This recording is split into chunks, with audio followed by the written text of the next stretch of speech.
కలుగును గాక.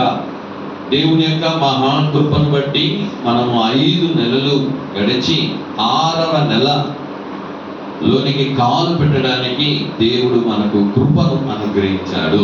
హల్లెలూయా. కృప లేకపోతే మనము ఒక్క రోజైనా ఒక్క నిమిషమైనా మనము గడపలేము. దేవుని కృప మనకు తోడై ఉన్నది.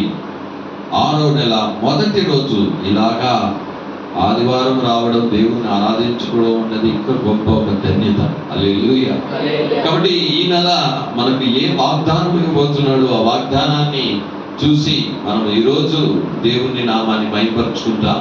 దేవుని దగ్గర ప్రార్థన చేశాం. తండ్రి 5 నెలలంతా కూడా పరిచర్యలు, ఉపవాస కూడికలు, చిన్నపిల్లల యొక్క కూడికలు అన్నింటిలో తోడై ఉన్నావయ్యా. మీరు చెప్పిన మాట ప్రకారం పోయినలా దేవుడు మనకు నిశ్చయముగా తోడై ఉండి మనం నడిపించాడు. కాబట్టి దేవునికి కృతజ్ఞత చెప్పినప్పుడు దేవుడు ఈ నెలలో ఏ వాగ్దానం నువ్వు ఇవ్వబోతున్నా తండ్రి అని దేవుని దగ్గర అయినప్పుడు దేవుడు ఒక మాటను మనకు చూపించాడు. ఆ మాటను చదువుకొని ధ్యానం చేసుకుని బలారాధన కొని సిద్ధపడ్డ యోబు గ్రంథం 36వ అధ్యాయము 16వ వాగ్దాన వచనం.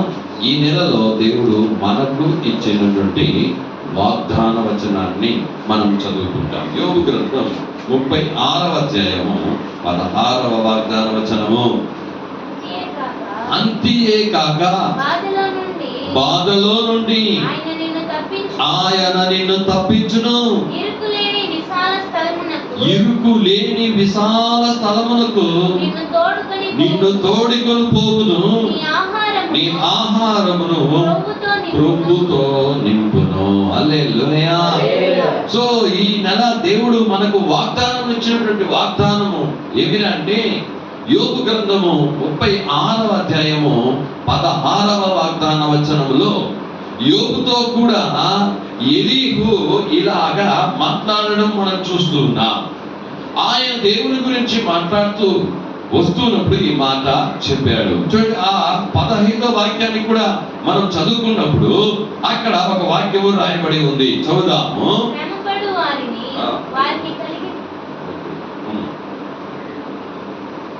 శ్రమపడు వారిని వారికి కలిగిన శ్రమ వలన ఆయన విడిపించును, బాధ వలన వారిని విధేయులుగా చేయును. హల్లెలూయా. కాబట్టి ఈ నెలలో దేవుడు ఇచ్చిన వాక్యం అంతేకాక బాధలో నుండి ఆయన నిన్ను తప్పించును. హల్లెలూయా. హల్లెలూయా చెప్తామా? కాబట్టి ఈ 6వ నెల దేవుడు మనకి ఇచ్చినటువంటి ఒక వాగ్దానం ఏమిటంటే బాధలలో నుండి నేను నిన్ను ఏం చేస్తానంటే తప్పిస్తాను.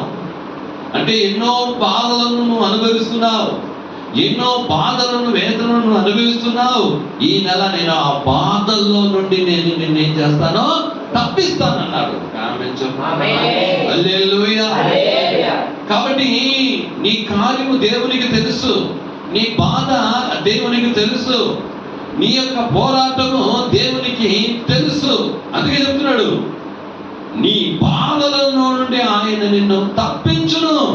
అప్పుడు యోబుకు బాధలు వచ్చేసినాయి, పోరాటాలు వచ్చేసినాయి.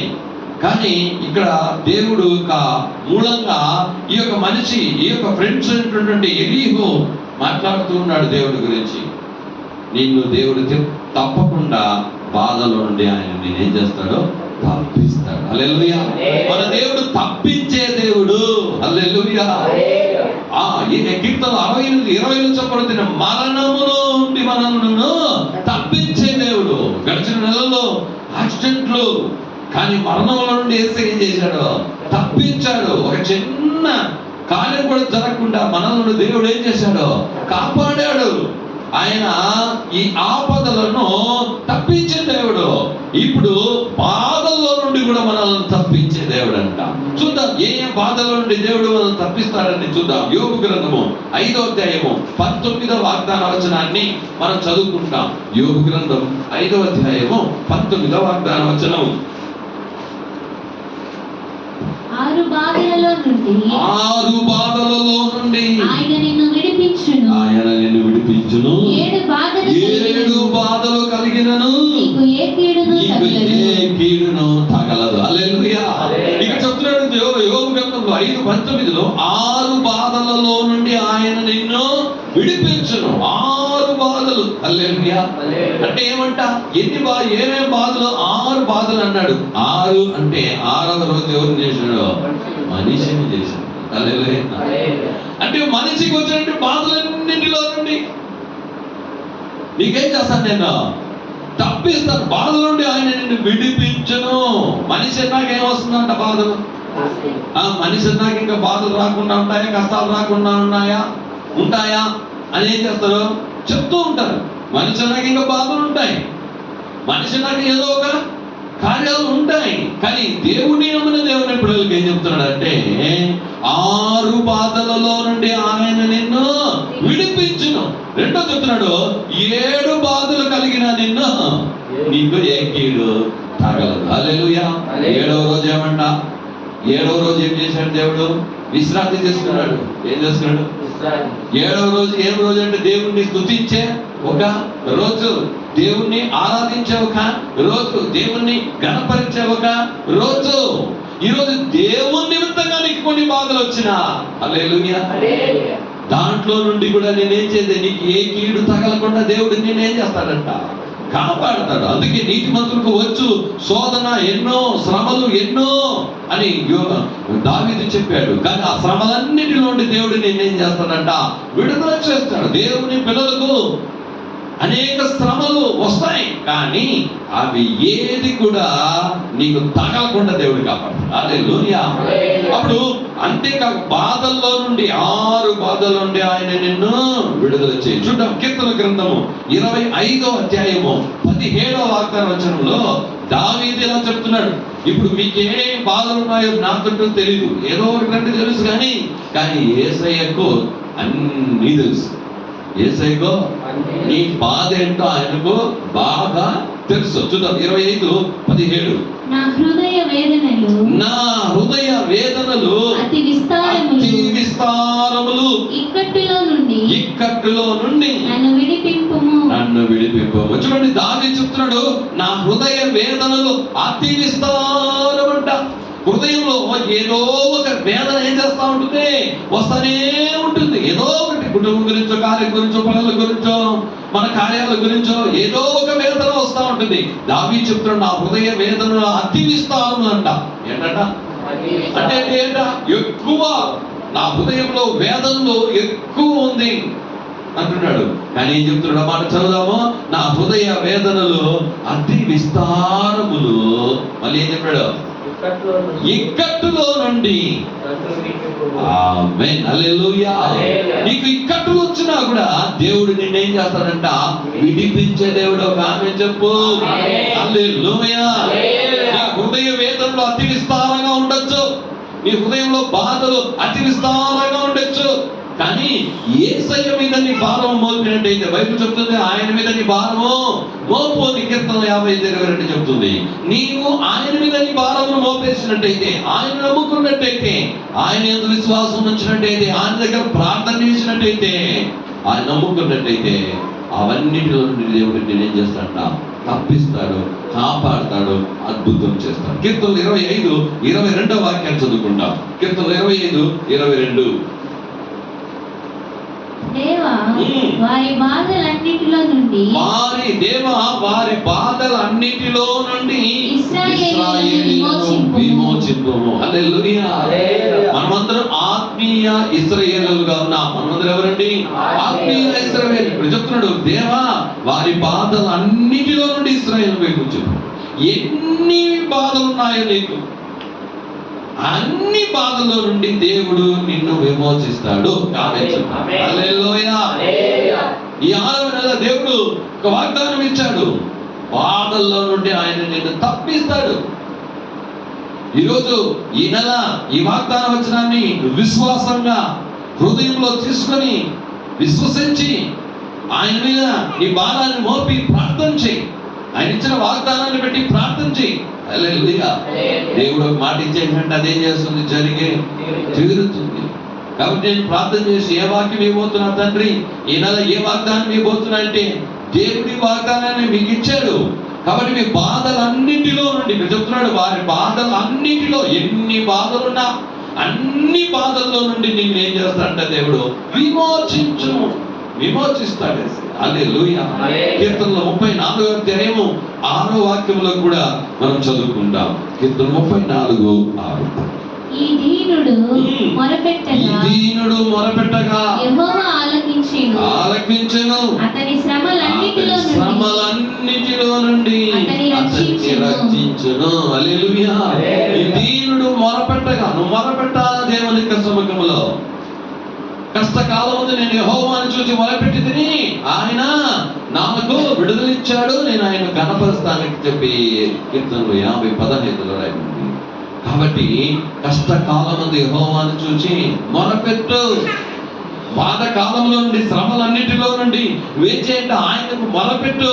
ఈ దీనుడు మొరపెట్టగా అతని శ్రమలన్నిటిలో నుండి అతన్ని రక్షించను. నీ శ్రమలు, నీ బాధలు ఎన్ని ఉన్నాయో అన్నిటిలో నుండి నిన్నేం చేస్తాడు దేవుడు?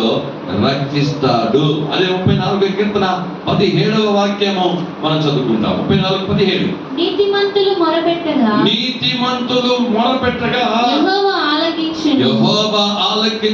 వారి శ్రమలన్నిటిలో నుండి వారిని విడిపించును. చూడండి, నీతిమంతులు మొరపెట్టగా యెహోవా ఆలకిస్తాడు. యేసయ్య రక్తం చేత కడగబడిన దేవుని యొక్క పిల్లలు మనం. హల్లెలూయా. నీతిమంతుడుగా నువ్వు ఉండి దేవుని దగ్గర ప్రార్థన చేసినప్పుడు, మొరపెట్టినప్పుడు దేవుని మొర ఆలకిస్తాడు. అన్ని శ్రమల్లో నుండి నేను ఏం చేస్తానంటే దేవుడు విడుదల చేస్తాడు. హల్లెలూయా. కీర్తనలు 71వ అధ్యాయము 20వ వాక్యాన్ని కూడా చదువుకుంటాం. కీర్తనలు 71:20. అనేకమైన కఠిన బాధలను మాకు కలగజేసిన వాడా, నీవు మరలా మమ్మను బ్రతికించదువు. భూమి యొక్క అగాధ స్థలములలో నుండి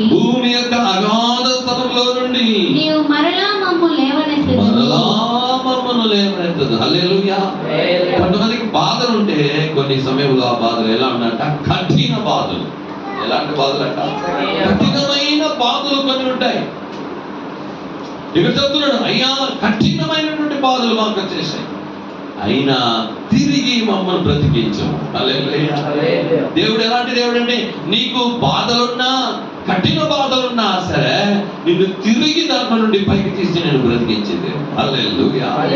కాబట్టి ఆరోహణలో దేవుడి వాగ్దానాలు ఇచ్చాడు. కఠినమైనటువంటి బాధల నుండి మరలా మమ్మలను బ్రతికింపము. కొన్ని సమయంలో కొన్ని బాధలు ఎలా వస్తున్నాయి, కొన్ని కార్యాలు మనకు ఎందుకు వస్తున్నాయి అంటే మనం ఆలోచించాలి. కొన్ని సమయంలో సాతానుడు కొన్ని ఏం చేస్తుంటాడు? తీసుకుని వచ్చి మన మీద కొన్ని కార్యాలు పెడుతూ ఉంటాడు. వాటిని మనం గ్రహించాలి. హల్లెలూయా. కాబట్టి చూద్దాం, సామెతల గ్రంథము 21వ అధ్యాయము 23వ వాక్యంలో మనం చదివినప్పుడు అక్కడ ఒక మాట సొలొమోను మనకు రాసి పెట్టాడు. సామెతలు 21:23. నోటిని నాలుకను భద్రము చేసుకొనువాడు శ్రమల నుండి తన ప్రాణమును కాపాడుకొనును. చూడండి, ఇక్కడ ఒక మాట రాయబడింది. ఏమంట? నీ నాలుకను, నోటిని భద్రం చేసుకో. ఏమంట? చెప్పాలా? నీ నాలుకను, నోటిని భద్రంగా చూసుకో. అంటే కొన్ని బాధలు, కొన్ని శ్రమలు మన నాలుకల వలన, మన నోటి వల్ల వచ్చేస్తాయి. మనం మాట్లాడే మాటల వల్ల వచ్చేస్తున్నాయి. ఇక్కడ సొలొమోను అదే చెప్తున్నాడు, నీ నాలుకను, నీ నోటిని భద్రం చేసుకుంటే శ్రమలో నుండి ఏం చేస్తావా? నువ్వు తప్పించుకుంటావు. శ్రమలు వస్తున్నాయి, బాధలు వస్తున్నాయి. కాబట్టి నీ నాలుకను, నోటిని జాగ్రత్తగా. అందుకే బైబిల్ చెప్తున్నది, యేసయ్య చెప్పాడు, ఈ లోకంలో పనికిరాని మాటలు ఏదైనా మాట్లాడితే అవన్నిటికీ లెక్క ఒప్ప చెప్పాలంట. ఏం చెప్పాలంట? యేసయ్య చెప్పాడు, నువ్వు చెప్పే ప్రతి పనికిరాని మాటకు లెక్క ఒప్ప చెప్పాలా.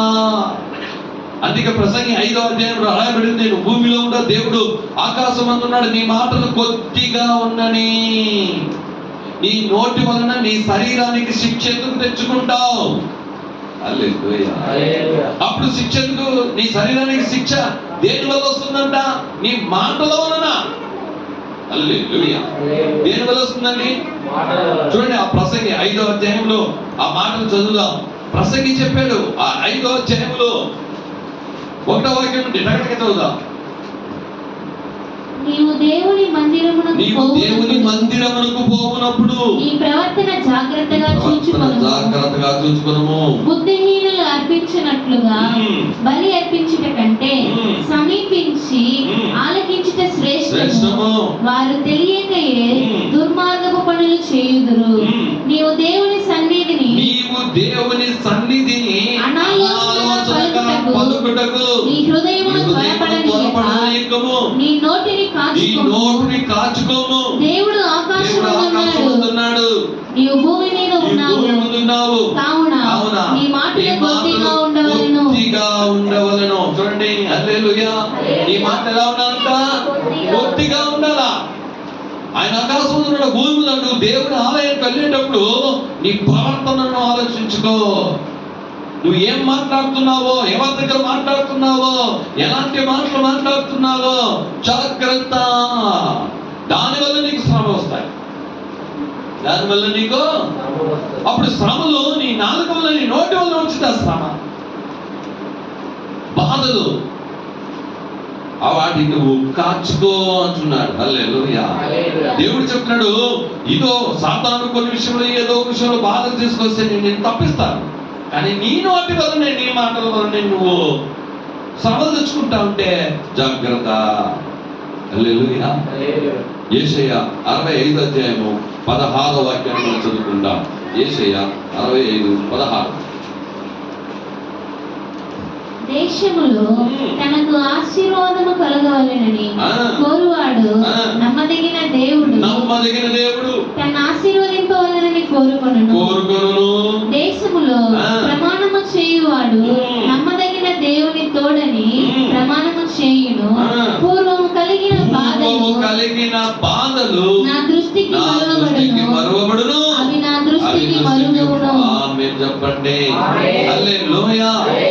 నీకు ఆశీర్వాదం కావాలని ఎదురు చూస్తున్నావు, ఓకే, మంచిది. దేశంలో తనకు ఆశీర్వాదం కలగవాలని కోరువాడు నమ్మదగిన దేవుడు తను ఆశీర్వదింపవాలని కోరుకోను. నేను నమ్ముతున్నా నా దేవుడు నన్ను ఏం చేస్తాడంటే ఆశీర్వదిస్తాడు. కాబట్టి ఈ నెల అనగానే ఏమిరా అంటే స్కూల్ ఓపెన్లు, కాలేజ్ ఓపెన్లు, ఫీజు కట్టాలా, ఎన్నెన్నో కార్యాలు ఎలా వస్తూ ఉంటాయి. హల్లెలూయా. నమ్మదగిన దేవుడు మనల్ని ఏం చేస్తాడు? ఆశీర్వదిస్తాడు. ఏం చేస్తాడు? అలాగే చెప్తున్నాడు, దేశంలో ప్రమాణం చేయబడి నమ్మదగిన దేవుడు తోడని ప్రమాణం చేయను. పూర్వము కలిగిన బాధలు నా దృష్టికి మరువబడును. హల్లెలూయా. నీకున్నటువంటి బాధలు ఏం చేయబోతారంట? నువ్వు మర్చిపోతావు. హల్లెలూయా. నువ్వు మర్చిపోయే విధంగా దేవుడు ఈ నెలలో క్రియ చేయబోతున్నాడు. కొంచెం విశ్వాసం ఉంది. హల్లెలూయా. అందుకే చెప్తున్నాడు, మునుపటి నువ్వేం చేయమంట? ఇదిగో నేనేం చేస్తాను? ప్రమాణం చేసినప్పుడు కొత్త కార్యము నేను చేస్తాను, ప్రమాణం చేయను. నా దృష్టికి మరువడును, అది నా దృష్టికి మరుగవును. నీ దృష్టికి ఏదైతే బాధలు ఉన్నాయో అది మరుగైపోతాయి. హల్లెలూయా. అదేమైపోతాయంట? మరుగైపోతాయి. కీర్తనలు 22వ అధ్యాయము చదువుదాం. 22-24. కీర్తనలు 22-24. ఆయన బాధపడు వారిని బాధను తృణీకరింపలేదు. ఆయన బాధపడు వారి యొక్క బాధను తృణీకరింపలేదు. దాన్ని చూచి ఆయన అసహ్యపడలేదు. అతనికి తన ముఖమును దాచలేదు. వాడు ఆయనకు మొరపెట్టగా ఆయన ఆలకించెను. హల్లెలూయా. ఆయన బాధపడు వారి బాధను తృణీకరింపలేదు, అది చూచి అసహ్యపడలేదు. చూడండి, కొంతమంది ఏం చేస్తారంటే మన బాధలు ఉన్నప్పుడు, మన బాధలు ఒకసారి చెప్తారు, రెండుసార్లు చెప్తే ఏం చేస్తారంటే అసహించుకుంటారు. బాధలు మనం తృణీకరిస్తాడు. అక్కడ పోతే వాడు బాధ ఏ చెప్పుకుంటా ఉంటాడు, వాడు పోతుంటాడు. కానీ దేవుడు ఎప్పుడు కూడా నువ్వు ఆయన దగ్గర ఎన్ని బాధలు ఉన్నా సరే, నువ్వు ఎన్నిసార్లు చెప్పినా ఆయన నీకు తృణీకరించేవాడు కాదు. హల్లెలూయా. అసహించుకునేవాడు కాదు. హల్లెలూయా. ఇక్కడ చెబుతున్నాడు, ఆయన బాధపడు వారి బాధను తృణీకరించలేదు, దానిని చూసి ఆయన అసహ్యపడలేదు, అతనికి తన ముఖమును దాచలేదు. కొంతమంది ఏం చేస్తారో ముఖాన్ని దాచేస్తారు. ఏం చేస్తారు? ఏమొస్తే ఎప్పుడు చూసా చెప్తాను, ఉండు నాకు పని ఉంది, నేను పోయేస్తాను అంటే వెళ్ళిపోతాను. పని లేదు లేదు, ఊరికే ఈ మాట చెప్పేసి వెళ్ళిపోతూ ఉంటారు. నీ దుఃఖ కార్యములు, నీ బాధలు, నువ్వు వేదనలు నువ్వు ఎవరి దగ్గరికి చెప్తున్నావు? మనుషుల దగ్గరిక. మనుషుడు ఏం చేయగలుగుతాడు? నీ బాధను విని తీరుస్తాడా? నో. చాలా మంది మనం ఏం చేస్తున్నామంటే మనుషుల దగ్గరికి వెళ్ళి మన బాధను వెళ్ళగలుగుతాను. ఇది ఎట్లా అయింది, అది అట్లా అయింది, ఇది ఎట్లా అయింది. దేవుని దగ్గర మాత్రం నీ బాధలు చెప్పు. హల్లెలూయా. నీ బాధలు ఏమైనా దేవుని దగ్గర, మనుషుల దగ్గర నువ్వు ఎవరి దగ్గర ఎంత చెప్పుకున్నా నీ బాధలు పోవు, నీ శ్రమలు పోవు. ఒకవేళ ఏదైనా ఒక రోజు ఏదైనా ఒక పూటకు ఏదైనా వాళ్ళు హెల్ప్ చేయవచ్చు, అంతేకాని ఇంకొక దానికి నీ జీవితంలో వచ్చే బాధలన్నిటికీ ఏ మనుషుడు నీకు సహాయం చేయలేడు, ఏ రాజు నీకు సహాయం చేయలేడు. అందుకే కీర్తన 118లో దావీదు రాశాడు, రాజును నమ్ముకున్న కంటే యెహోవాను నమ్ముకుంటే మేలు. నువ్వు దేవుని నమ్ముకో. నీ శ్రమలో నీ బాధలుంటే ఆయన దగ్గర చెప్పు, మనుషుల దగ్గర కాదు. మనుషుల దగ్గర చెప్తే తన ముఖాన్ని చాటేస్తారు. మనుషుల దగ్గర నువ్వు బాధలు చెప్తూ ఉంటే తృణీకరించేస్తారు, అసహ్యపడతారు. కాబట్టి ఆయన అంటున్నాడు, నా ముఖమును దాచలేదు, వాడు ఆయన మొరపెట్టగా ఆయన ఆలకించును. నీ బాధలు ఆయన చూసి మొరపెడితే ఏం చేస్తాడో ఆలకిస్తాడు. అప్పుడు దేవుడు ఈరోజు ఈ నెల 6వ నెల మనకి ఇచ్చినటువంటి వాక్యం ఏమంటే యోబు 36:16 మొదటి చూసాం మనము. అంతేకాక బాధల నుండి ఆయన నిన్ను తప్పించును, ఇరుకులేని విశాల స్థలమున నిన్ను తోడుకొని పోవును. హల్లెలూయా. బాధల్లో నుండి విడుదల చేయడం మాత్రం కాదమ్మా, నిన్ను ఇరుకులో నుండి ఎక్కడ తీసుకెళ్తాడంట? విశాలమైన స్థలానికి నేను తీసుకొస్తాడు. ఏ కార్యమైతే నీకు ఇరుకుగా ఉందో, ఏ పరిస్థితులు అయితే నీకు ఇరుకుగా ఇబ్బందిగా ఉందో, ఆ కార్యంలో నుండి నిన్ను విడుదల చేసి విశాలమైన స్థలానికి నిన్ను దేవుడు తీసుకెళ్తాడు. ఒక ఆమె చెప్తాను, హల్లెలూయా. నేను ఇరుకునందుండి మొదలుపెడుతున్న దేవుడు విశాలమైనటువంటి స్థలంలో నన్ను ఏం చేస్తాడు? నడిపించాడని దావించు. కాబట్టి ఈరోజు దేవుడి వాక్యం నుండి బాధల నుండి నేనేం చేస్తాను? నిన్ను విడిపిస్తాను, నిన్ను తప్పిస్తాను, ఇరుకు లేని విశాల స్థలమునకు నిన్ను తోడుకొని పోదును. 3వ చెప్పాడు, నీ ఆహారం క్రొవ్వుతో నింపెదను. నీ ఆహారాన్ని క్రొవ్వుతో నింపదను.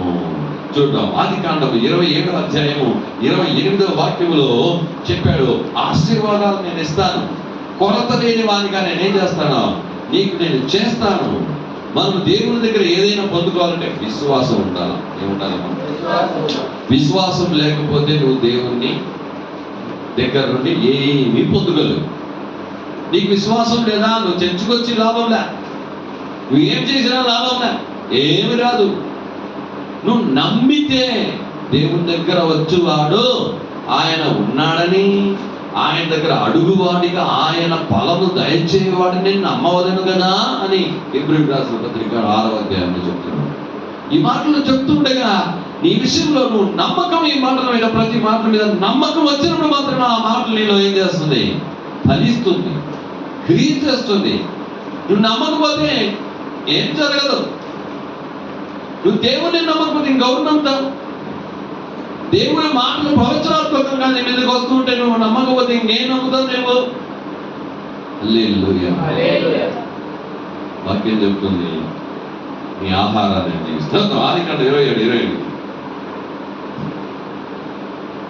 ఆకాశపు మంచును భూసారమును విస్తారమైన ధాన్యమును ద్రాక్షరసమును దేవుడు నీకు అనుగ్రహించును గాక. ఆమేన్. హల్లెలూయా. కొంతమంది అయితే నువ్వు ఏమన్నా చెప్పుకో మేము ఉండేది ఉంటాం, అదే పోతాం అన్నట్టుగా ఏ స్పర్శ ఒక స్పర్శ లేకుండా దేవుని సముఖంలో ఉన్నప్పుడు మనం ఎలా ఉండాలి? దేవుడు ఆశీర్వదిస్తానని చెప్తే ఏం చెప్తాను? మరి మీకు ఆశీర్వాదం ఉందా? ఇక్కడ చెప్తున్నాడు, ఆకాశపు మంచును భూసారమును నేను సమృద్ధిగా. బాగా ఆ పాట కూడా పాడింది లాస్ట్లో. ఆ పాట ఒక 2 చరణాలు పాడు. అప్పుడు నేను చెప్పబోయే మాటకు అది ఒక ఇంటు. కాబట్టి దేవుడు ఏదైతే వాక్యాలు చెప్పాడో దానికి కొన్ని సమయంలో కొన్ని కార్యాల మూలంగా మనతో మాట్లాడుతాడు, పాటల మూలంగా, కార్యాల మూలంగా. అప్పుడు దేవుడు మిమ్మల్ని ఏం చేయబోతున్న ఆహారాన్ని కొవ్వుతో నింపు అంటే నేను ఆశ్రయించబోతున్నాను. కీర్తనలు 36:8.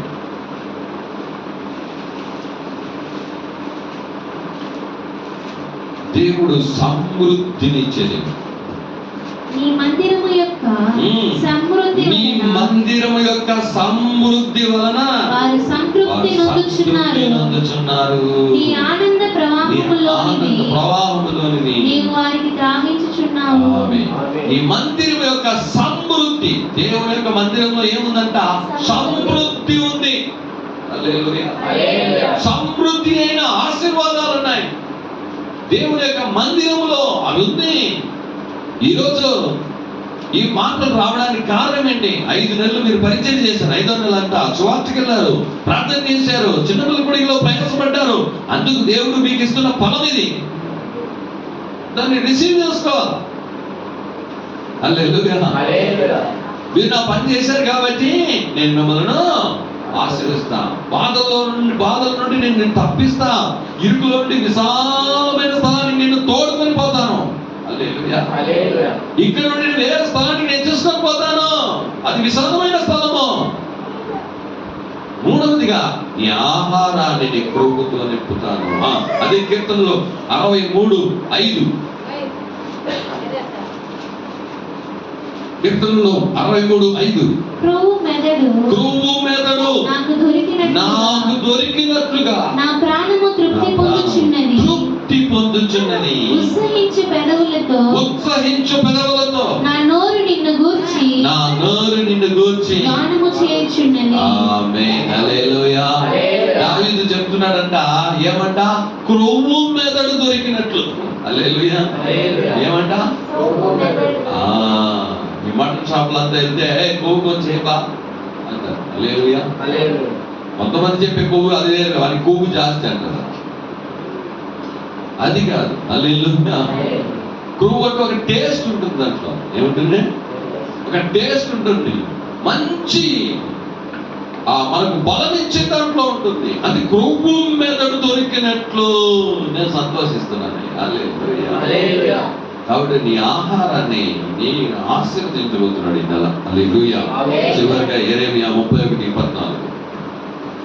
యెరెమీయా 31:14. క్రొవ్వుతో యాజకులను సంతోషపరచెదను. నా జనులు నా ఉపకారములు తెలుసుకొని తృప్తి నొందుదురు. ఇదే యెహోవా వాక్కు. హల్లెలూయా. క్రొవ్వుతో యాజకులను సంతోషపరుస్తాను. నా యాజకులు సేవకులను ఏం చేస్తాను? క్రొవ్వుతో సంతోషపడతాను. వాళ్ళకి కావాల్సిన కార్యాలు నేను ఇచ్చి వాళ్ళని నేనేం చేస్తాను? సంతోషపరుస్తాను. అది మాత్రం కాదంట, చూడండి, నా జనులు నా ఉపకారములను తెలుసుకుని తృప్తి నొందుదురు. హల్లెలూయా.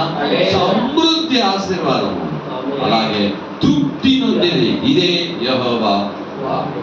హల్లెలూయా. హల్లెలూయా. ఈ నెలలో దేవుడు యోబు 36:16 ప్రకారం మిమ్మలను మీ కుటుంబాలను దేవుడు ఆశీర్వదించుగాక. హల్లెలూయా. అంతేకాక బాధల్లో నుండి ఆయన నిన్ను తప్పించును. ఇరుకు లేని విశాలమైన స్థలానికి నిన్ను తోడుకొని పోవును. నీ ఆహారమును క్రొవ్వుతో నింపును. హల్లెలూయా. హల్లెలూయా. కాబట్టి దేవుడు నిన్ను నన్ను బాధల్లో నుండి విడిపించడానికి యేసయ్య సిలువలో ఏం చేశాడో బాధ అనుభవించాడు. నీ కొరకు నా కొరకు ఆ బాధను తీసివేయడానికి ఆయన బాధను ఏం చేశాడో అనుభవించాడు సిలువలో. ఈరోజు మన బలాలకు సిద్ధపడ్డాము. యేసయ్య కల్వారి సిలువలో బాధలు వేదనలు పడ్డాడు. ఎందుకంటే నీ బాధ వేదన శ్రమలను తీసివేయడానికి. హల్లెలూయా. ఈ 6వ నెలలో దేవుడు చెప్పాడు, నీ బాధలలో నుండి నేనేం చేస్తాను? తప్పిస్తాను. ఇరుకునందుండి నిన్ను విశాలమైన స్థలానికి నేను నిన్ను తోడుకొని పోతాను. నేను తీసుకోబోతాను. నేను ఎక్కడికైతే తీసుకోబోతున్నానో అది దేవుడు ఎక్కడైతే మనం తీసుకోపోవాలనుకుంటాడో మనం వదిలిపెట్టి వెళ్ళాలా. హల్లెలూయా. ఏం చేయాలా? వెళ్ళాలా. ఎందుకంటే అక్కడే దేవుడు ఏం చేస్తున్నాడు, ఆశ్రయో యాకోబుని ఏం చేశాడంటే ఇక్కడి నుండి వెళ్ళు అన్నాడు, తిరిగి అక్కడికి వెళ్ళి రా అన్నాడు. హల్లెలూయా. యాకోబును దేవుడే తీసుకువెళ్ళాడు అక్కడికి, అక్కడి నుండి తిరిగి దేవుడే తీసుకొచ్చాడు. కాబట్టి ఒక స్థలంలో వెళ్ళేటప్పుడు ప్రే చేసినప్పుడు దేవుడు ఏం చేస్తాడో వెళ్ళు అంటాడు. ఈరోజు బాధల్లో నుండి మనం విడుదల చేస్తాడు యేసయ్య. మనకు రక్షణ అనే సంతోషాన్ని ఇచ్చడానికి యేసయ్య మన కోసం సెలవులో తన రక్తాన్ని చెందించాడు. ఈ 6వ నెల ఈ యోబు గ్రంథం 36:16 ప్రకారం దేవుడు మీ బాధలన్నిటి నుండి మిమ్మల్ని దేవుడు తప్పించును. హల్లెలూయా. పాట చరణం పాడుకొని మనం ఆరాధనకు సిద్ధపడతాము. ఆమేన్. అందరూ మోకరించి దేవుని వైపు చూద్దామా? బలారాధనకు సిద్ధపడతాం. యేసయ్య, నీవు నా కొరకు ఏం చేసినావో బాధలను